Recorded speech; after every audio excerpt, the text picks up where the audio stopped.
Noah was listening to Victoria attentively. These were all life-saving skills on the battlefield, techniques that supposedly only the Phantom Rangers task force would learn. Such an opportunity was rare, and Noah certainly wouldn't miss it. He started learning earnestly. After half an hour, Victoria was so exhausted that she could barely speak. Noah stopped her gratefully.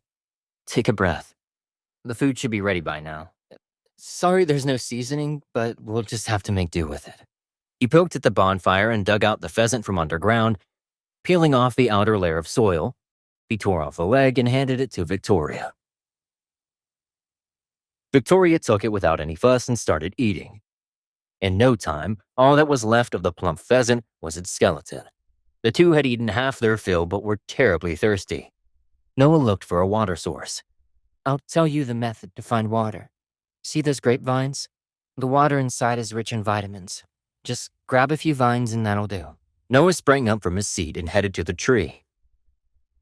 He drew his dagger, climbed the tree, and cut down a few vines. Quite a bit of water flowed out from them. He gingerly took a sip and was pleasantly surprised that it tasted slightly sweet. He cut down several more vines before jumping off the tree and running over to hand them to Victoria. Victoria saw that Noah had only taken a sip before bringing the grapevines to her. An unfamiliar feeling welled up inside her as her face flushed red. This was the first time a stranger had been so kind to her. Noah didn't notice Victoria blushing. He returned to the tree and drank to his heart's content. Perched high up, gazed into the distance at the seemingly endless forest. Jumping down, he dusted off his hands. Feeling better? Let's rest for a bit more and then hit the road. Victoria nodded in agreement and then casually glanced up at the sky. Looks like it's going to rain tonight. You must cover some distance. Noah looked up at the clear blue sky that showed no signs of rain.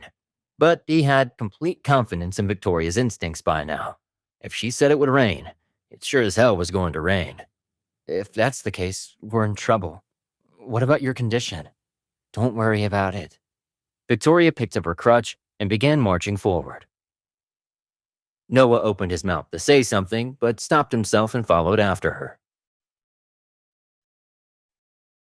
Along the way, Victoria continued teaching Noah the military language as she had promised. When Noah saw wild fruits, he would pick a few for Victoria. When he saw prey, he would hunt it down to serve as their dinner.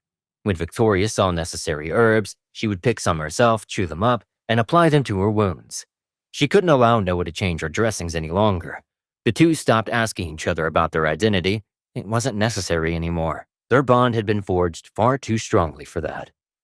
Time passed quickly, and before they knew it, it was nighttime. They hadn't encountered any danger, but discovered some traces left by the enemy, like a burned-out campfire. The enemy hadn't bothered to clean up after themselves, maybe because they thought Noah and Victoria wouldn't be able to catch up. Seeing that it was already late, Noah simply started a fire on the spot where the enemy had left their campfire. Victoria sat down to roast the food while Noah chopped down some trees with his machete and built a rain shelter. He knew someone who had just recovered from a fever shouldn't get caught in the rain. He first erected 4 tree stumps under a big tree and horizontally laid more sticks across the top. He covered that with broad leaves, then added a layer of soil with another layer of leaves.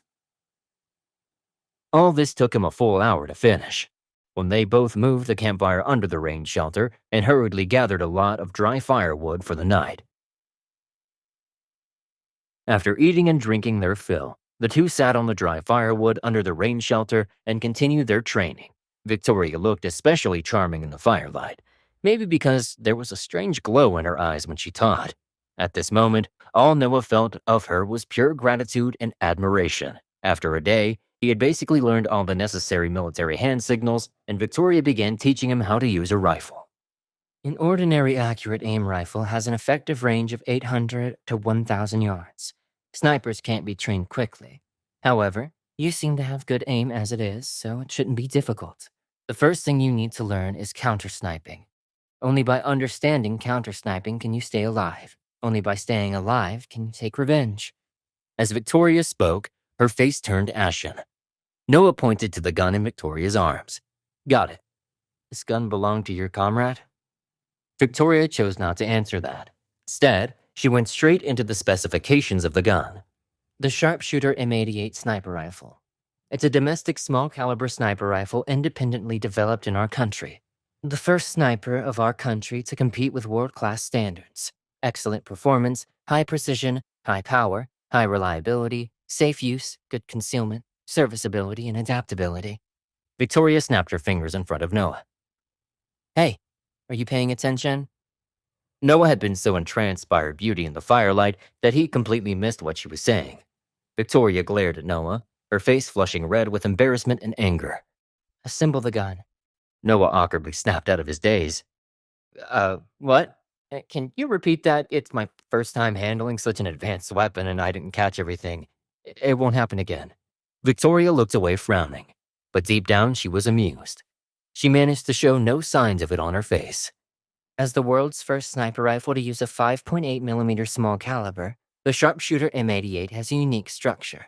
Unlike other foreign firearms, it's got no stock, no foregrip, and no cheek pad. It's compact, measuring just 920mm with a barrel length of around 60mm.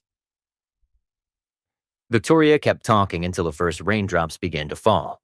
Noah noticed Victoria looked exhausted. Okay, lesson over for now. You're recovering from an illness and you're tired. You rest for a bit, I'll keep watch. He added some dry firewood to the campfire. Victoria's voice softened, almost apologetic. All right. I think I went too deep into the explanation, didn't I?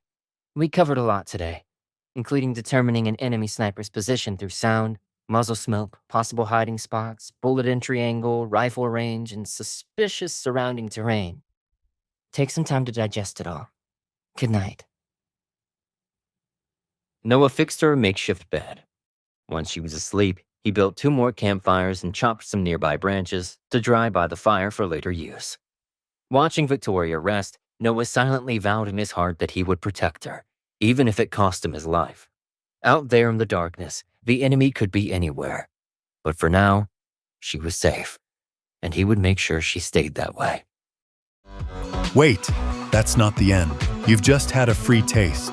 Now get the full story on the Pocket FM app, link in description. Check out our next video and playlist, and don't forget to like, share, and subscribe.